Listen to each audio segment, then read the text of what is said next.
December 2010. Someone we funded is talking to VCs now and asked me how common it was for a startup's founders to retain control of the board after a Series A round. He said VCs told him this almost never happened. 10 years ago, that was true. In the past, founders rarely kept control of the board through a Series A. The traditional Series A board consisted of 2 founders, 2 VCs, and 1 independent member. More recently, the recipe is often 1 founder, 1 VC, and 1 independent. In either case, the founders lose their majority. But not always. Mark Zuckerberg kept control of Facebook's board through the Series A and still has it today.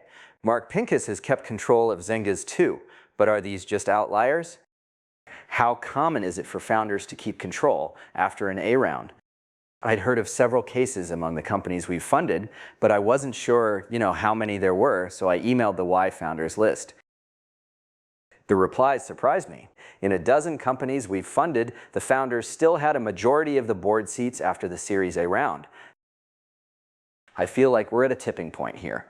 A lot of VCs still act as if founders retaining board control after a Series A is unheard of. A lot of them try to make you feel bad if you even ask as if you're a noob or a control freak for wanting such a thing.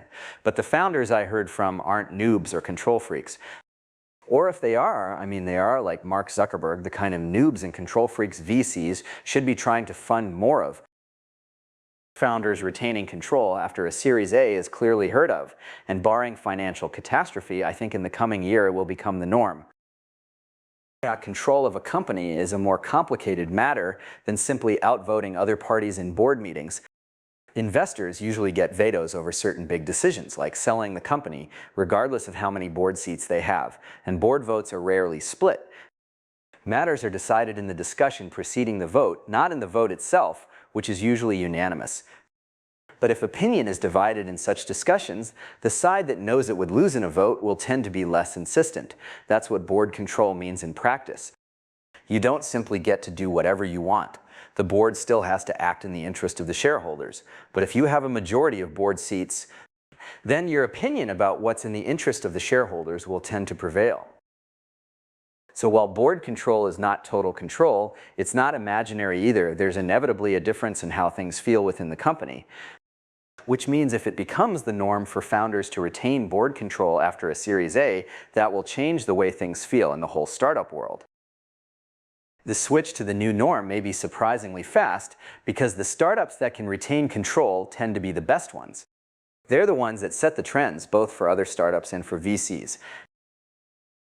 A lot of the reason VCs are harsh when negotiating with startups is that they're embarrassed to go back to their partners looking like they got beaten. When they sign a term sheet, they want to be able to brag about the good terms they got. A lot of them don't care that much personally about whether founders keep board control. They just don't want to seem like they had to make concessions, which means if letting the founders keep control stops being perceived as a concession, it will rapidly become much more common. Like a lot of changes that have been forced on VCs, this change won't turn out to be as big a problem as they might think.